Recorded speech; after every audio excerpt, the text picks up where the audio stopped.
통계청에 따르면 6월 구직 단념자는 58만 3천 명으로 사상 최다를 기록했습니다. 2030 세대가 절반에 육박했습니다. 하반기 크래프톤 등 쟁쟁한 기업들이 상장을 준비하고 있습니다. IPO 공모 자금이 연내 10조 원을 넘어설 것이란 장밋빛 전망도 나옵니다. 수도권에서 10대들의 갭 투자가 늘고 있습니다. 부모들이 자녀 명의로 아파트나 빌라를 사놓는 추세가 확산되고 있습니다. 대형급 기업들이 상장을 앞두고 있습니다. 공모주 투자 시 주의점과 투자 전략 살펴보도록 하겠습니다. 센 경제 라이브 출발합니다.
시청자 여러분 안녕하십니까? 센 경제라이브 서정덕입니다.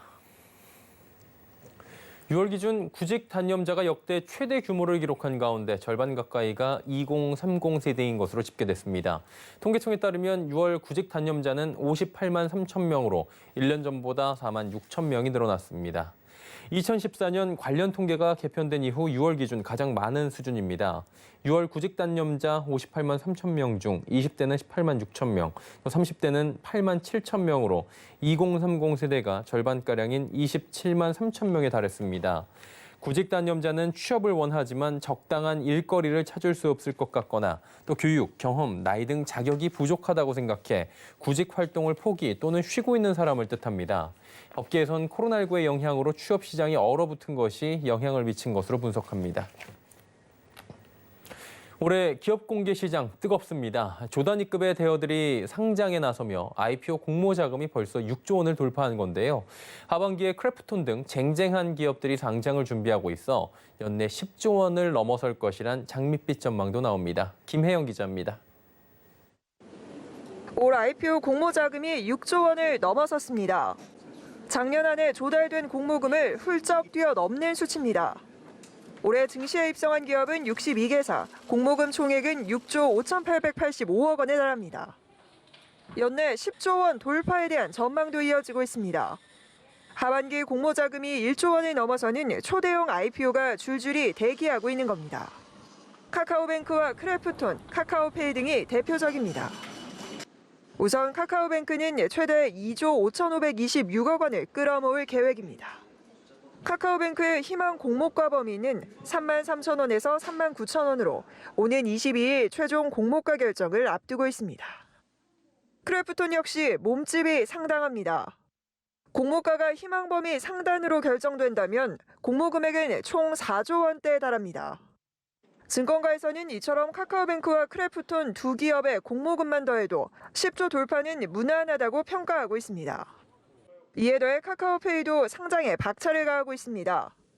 고평가 논란 속 공모가를 낮출 것으로 전망되는데 업계에서는 1조 원 내외를 조달할 것으로 예상하고 있습니다.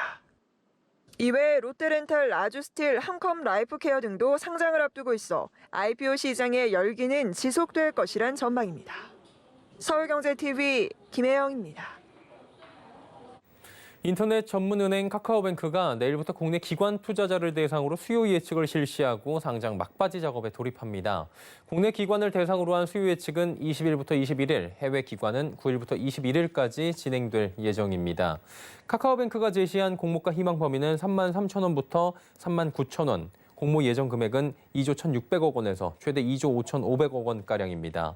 공모가 기준 예상 시가총액은 15조 7천억 원에서 18조 5천억 원 사이로 하나금융지주와 우리금융지주를 넘어서는 수준입니다. 카카오뱅크는 공모가 확정 뒤 오는 26일부터 27일 일반 청약을 진행하고 8월 5일 유가증권 시장에 상장될 예정입니다. 최근 들어 수도권에서 10대들이 전세를 끼고 집을 사는 이른바 갭투자 거래가 늘어나고 있는 것으로 나타납니다. 일단 자녀 명의로 저가 아파트나 빌라라도 사놓겠다는 심리가 많아진 것이란 분석인데요. 서성규 기자입니다. 수도권에서 10대 명의로 세를 끼고 집을 장만하는 갭투자 형태의 거래가 늘어나고 있습니다.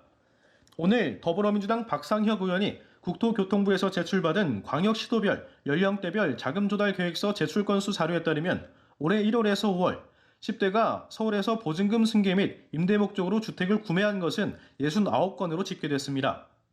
지난해 같은 기간 7건보다 10배 가까이 늘어났습니다. 10대가 갭투자로 집을 사는 것은 매매값의 일부를 부모에게 증여받고 나머지는 전세 보증금으로 충당한 것으로 분석됩니다. 업계에선 집값이 계속 상승세를 이어가는 데다가 시장 물량은 늘어나지 않아 일단 자녀 명의로 집을 확보해놔야겠다는 부모가 늘어난 것이란 분석이 나옵니다. 여기에 임대 수익 등을 목적으로 자녀의 명의만 빌리는 경우도 있을 것으로 관측됩니다. 앞으로도 집값 하향보다는 상승세로 이어질 거라는 전망이 더 힘을 받고 있다 보니까 돈 있는 사람들이 일단 자녀 명의로 저렴한 주택을 사놓겠다는 그런 시장 분위기가 나오고 있는 것 같습니다. 10대 갭투자 건수는 지난 1월 12건을 시작으로 4월 18건, 5월 21건으로 늘어나고 있는 추세입니다. 특히 경기도를 비롯해 집값 상승이 두드러지는 지방에서도 10대들의 갭투자 현상은 늘고 있습니다. 경기도에서도 올 들어 5월까지 10대의 갭투자는 98건에 달했고 인천은 36건, 부산과 대구는 각각 22건과 14건을 기록했습니다. 지난해 같은 기간 경기도는 1건, 그 외 지역은 단 1건도 없었던 것과 비교하면 대비되는 분위기입니다. 서울경제TV 설석영입니다.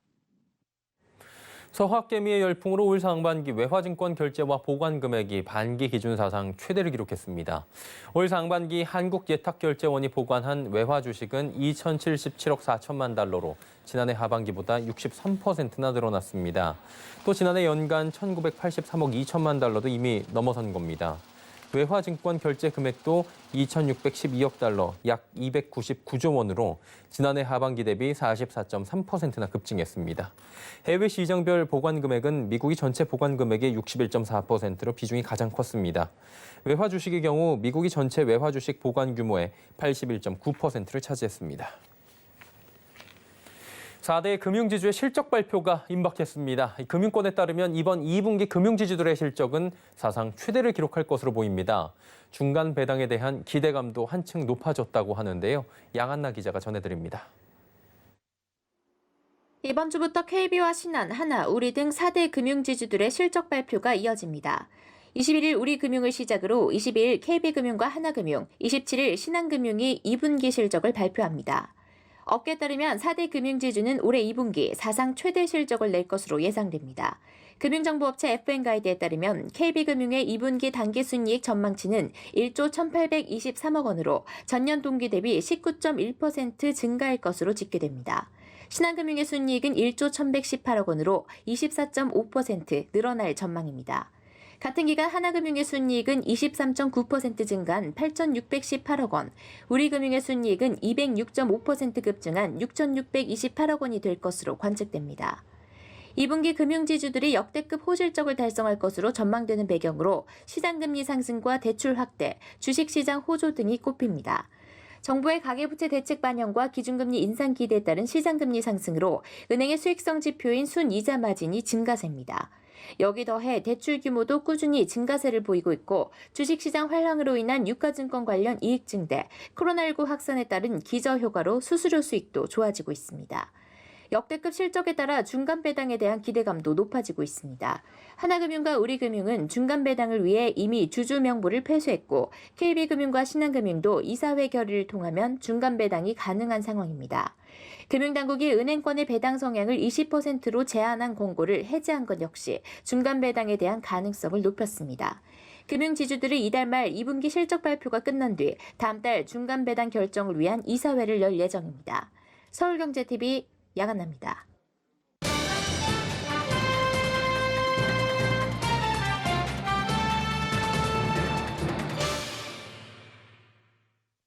예, 앞서 기업 공개 시장의 공모 금액이 6조 원도 넘어섰다라는 내용 전해드린 바 있었죠. 하반기에는 카카오뱅크, 이른바 카뱅이죠. LG에너지솔루션 등 시장에서 대어라 불리는 기업들의 상장이 예정돼 있는 만큼 공모주 투자에 대한 지금 주의점과 투자 전략이 좀 필요한 시점이 아닐까 해서 오늘 한번 알아보도록 하겠습니다. 증권부의 윤혜림 기자 연결돼 있는데요. 이야기 나눠보도록 하죠. 나와 있습니까? 네, 나와 있습니다. 네, 공모주들의 인기는 계속되고 있는 상황입니다. IPO 시장 현황은 정확히 어떤 겁니까? 네, 한국거래소에 따르면 IPO 시장의 몸집을 키운 건 바로 유가증권 시장이었습니다.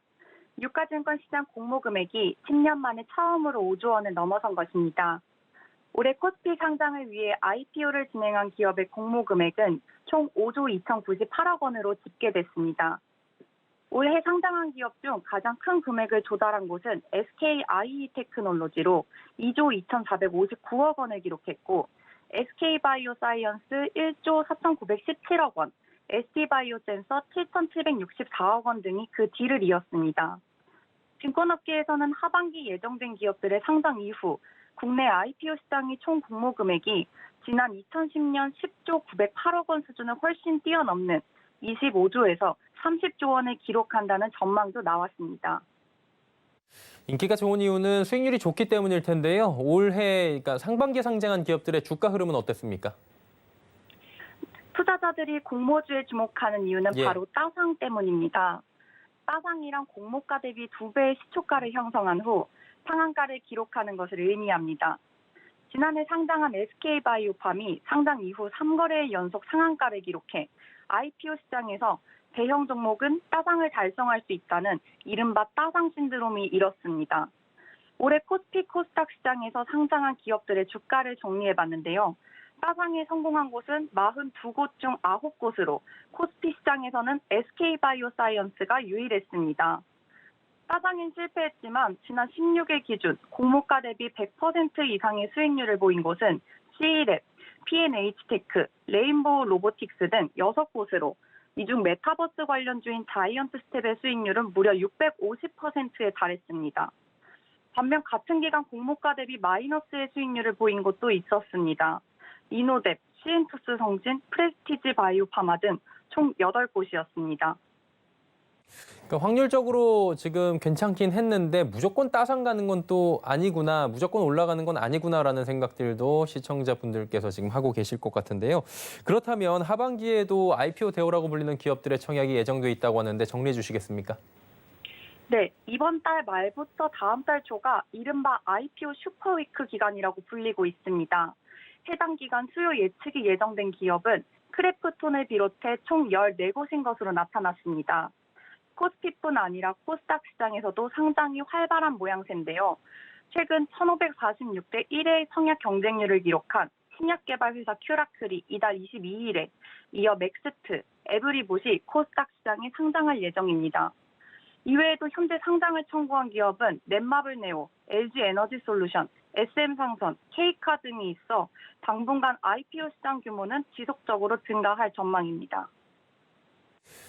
공모주 열풍은 아무래도 좀 계속될 것 같다라는 생각이 드는데, 그러다 보니까 투자자분들께서 공모주에 지금 임하실 때 유의해야 될 점이 있을 것 같아요. 어떤 점들을 꼽을 수 있나요? 네, 우선 중복 청약이 금지된 점에 주목해야 합니다. 지난달 20일부터 공모주 중복 청약이 금지되며 증권사 한 곳에서만 청약이 가능해졌습니다. 지난달 20일 이전에 증권신고서를 제출한 크래프톤을 제외한 카카오뱅크, 롯데렌탈 등은 중복 청약이 불가능해진 것입니다. 중복 청약이 금지되자 최근 증권사들이 온라인 공모주 청약 수수료를 받기로 했다는 점도 알아두셔야 하는데요. 이달부터 삼성증권, 미래에셋증권, 대신증권 등 대부분의 증권사가 건당 2,000원을, KB증권은 건당 1,500원을 부과하기로 했습니다. 한편 카카오페이가 일반 청약을 100% 균등 배정 방식으로 진행한다고 밝혔는데요. 균등 배정 방식은 배정 물량 이상으로 청약 신청이 들어오면 증권사가 무작위 추천 방식으로 주식을 배정하는 것입니다.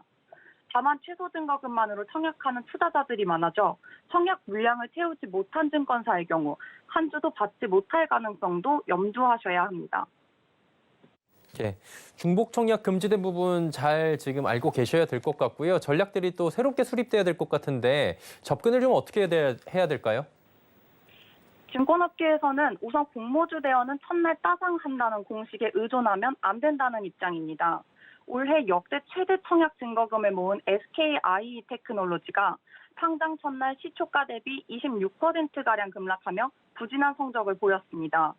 앞서 살펴본 것처럼 올해 상장한 기업 중 따상에 성공한 기업은 21.43% 정도로 기업 의무 보유 확약 비율과 기업 실적에 따라 수익률 편차가 크게 나타난 것을 알 수 있었습니다.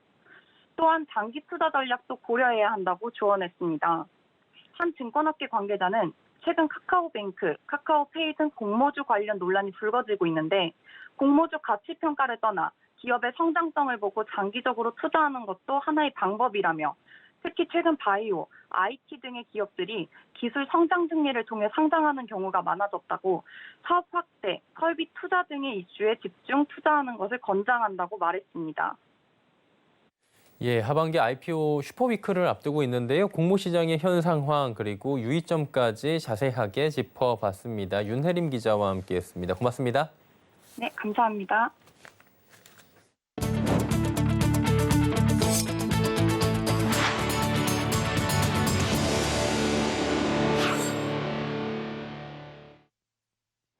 코로나19의 재확산으로 국내 저비용 항공사들의 긴장감이 높아지고 있습니다. 유상증자와 항공기 축소 등의 자구책을 마련했지만 이대로 가다간 올해 말 완전 자본 잠식에 빠질 것이란 우려도 나옵니다. 정세미 기자입니다. 코로나19 4차 대유행과 델타 변이 확산으로 국내 저비용 항공사들의 부담이 커지고 있습니다. 대한항공과 아시아나 등 대형 항공사가 화물 운송으로 돌파구를 마련한 것과 달리 LCC는 여객 운송에 의존하고 있기 때문입니다. 올해 가장 먼저 자본을 확충한 LCC는 TA항공입니다. TA항공의 올해 1분기 부채 비율은 886%, 지난해보다 400%포인트 가까이 올랐습니다. 이에 지난 4월 W밸류업 유한회사를 대상으로 800억 원 규모의 제3자 배정 유상증자로 리스비와 유류비 등을 확보하며 부채 비율은 410%까지 낮췄습니다. 부분 자본 잠식에 빠진 제주항공과 에어부산도 유상증자를 선택했습니다. 제주항공의 자본 잠식률은 올해 1분기 기준 28.7%, 제주항공은 다음 달 액면가 5,000원의 보통주를 액면가 1,000원으로 감액하는 무상감자를 한 이후 2,000억 원 규모의 유상증자가 예정돼 있습니다. 자본 잠식률이 40%가 넘는 진에어도 자본 확충 방안을 검토 중입니다. 업계에서는 한진칼이나 대한항공이 진에어 유상증자에 참여할 것이라는 전망도 나옵니다. 이외에도 LCC들은 고정비 절감을 위해 보유 기제도 줄였습니다. 리스 계약이 끝나면 항공기를 반납하고 당분간 신규 리스를 하지 않는 방식입니다. 이대로 가면은 연말에는 아마 완전 잠식에들 다 들어가게 되는데 수요가 조금 회복되면서 어떤 유상증자나 회사채 발행이나 이런 계획들을 세우고 있었지만 지금 이렇게 재확산 분위기로 간다면은 아주 초긴장할 수밖에 없는 상황이 계속 전개됩니다. 다만 업계에선 유급, 무급 휴직 등을 시행하는 등 할 만큼 했다며 정부의 추가 지원책이 마련돼야 한다는 입장입니다. 서울경제TV 정세미입니다. 현대자동차그룹이 세계 3대 광고제 중 하나인 미국 뉴욕 페스티벌 광고 어워드에서 은상과 동상을 수상했습니다. 현대차그룹의 신기술 캠페인 리틀 빅 이모션은 헬스, 웰리스 이노베이션 부분에서 은상을 수상했습니다. 자동차와 탑승자의 교감을 가능케 하는 감정 인식 차량 컨트롤 기술이 적용된 키즈 모빌리티가 어린이 치료 과정에 도움을 주는 내용입니다. 동상을 받은 두 번째 걸음마는 브랜드 디자인 부문으로 웨어러블 로보틱스 기술을 이용해 하반신 장애를 가진 장애인 양궁 국가대표 박준범 선수에게 새로운 걸음을 선사하는 캠페인이 담겼습니다. 한편 현대차그룹의 신기술 캠페인은 4회째 진행 중입니다. 향후 라이프 스타일의 혁신을 통해 사람 중심의 가치를 전하는 캠페인을 지속해서 진행한다는 방침입니다. 삼성전자가 마이크로 LED 기술을 기반으로 한 상업용 디스플레이 더월 신제품을 글로벌 시장에 출시했습니다. 더월은 베젤이 없는 모듈러 방식을 적용해 맞춤형 디자인이 가능한 제품으로 업계 최고 성능을 자랑하는 차세대 디스플레이라고 회사 측은 설명합니다. 신제품은 마이크로 AI 프로세서가 새롭게 탑재돼 입력되는 영상을 최적의 화질로 업스케일링하는 등 기존 제품보다 한 단계 더 진화했습니다. 또 기존 대비 두께도 절반가량으로 얇아지고 설치 편의성도 크게 개선됐습니다. 오목하거나 볼록한 형태뿐만 아니라 S자, L자 형태로 천장에 부착하거나 걸 수 있고 기울어진 벽면에도 신미성을 살려 설치할 수 있습니다.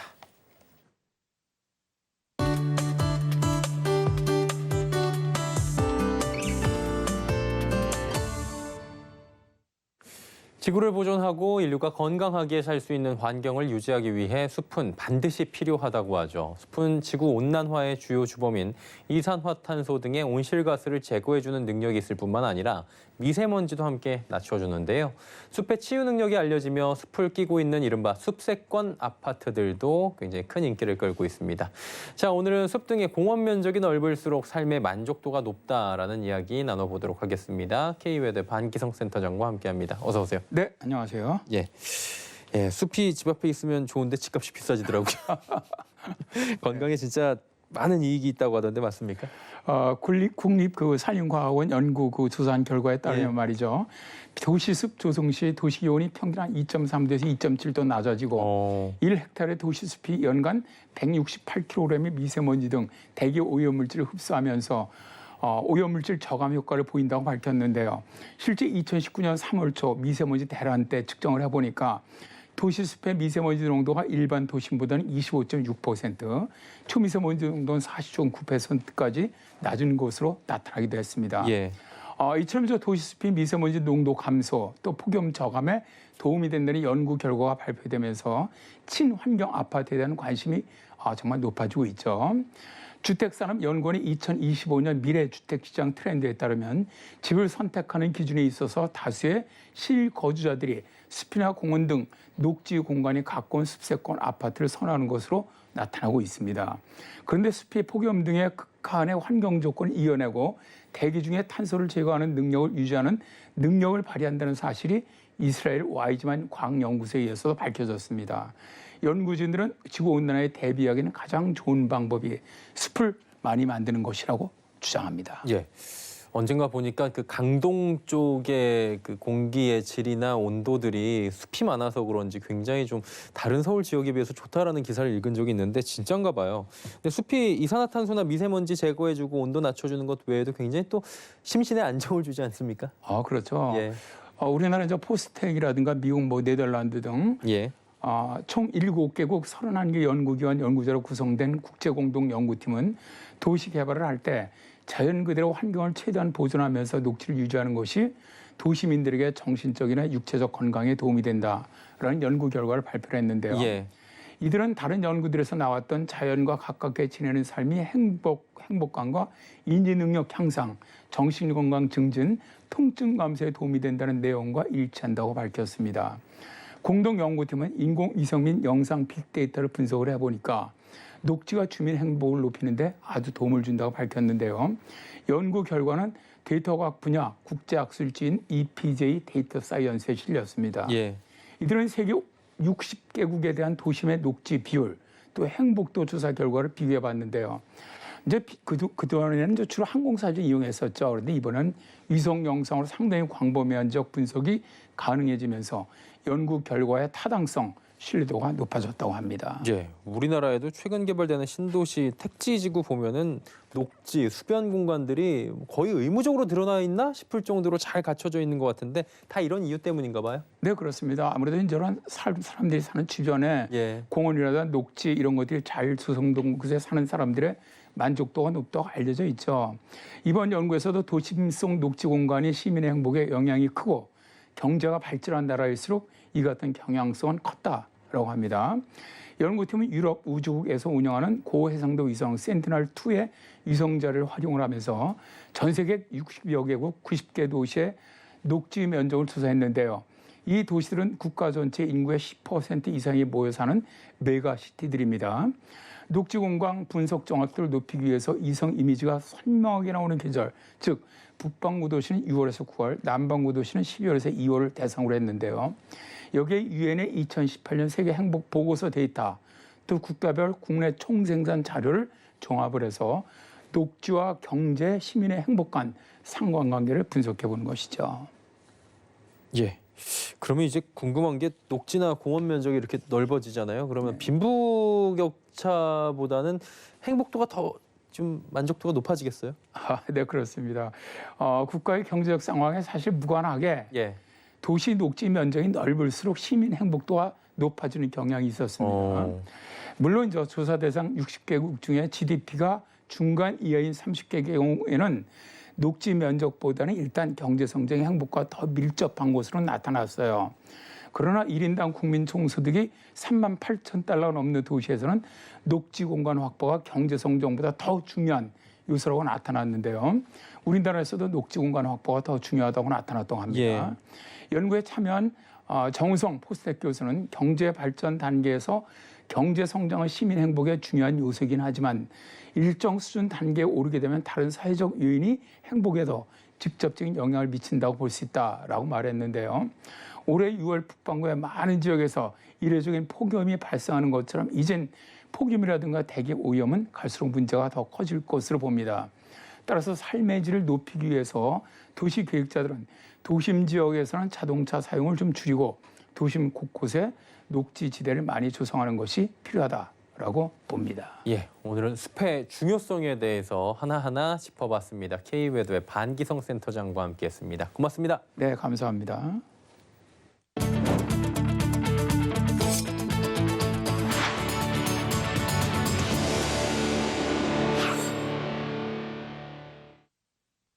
센 경제 라이브 저희가 준비한 소식은 여기까지입니다. 편안한 저녁 시간 보내시길 바랍니다. 고맙습니다.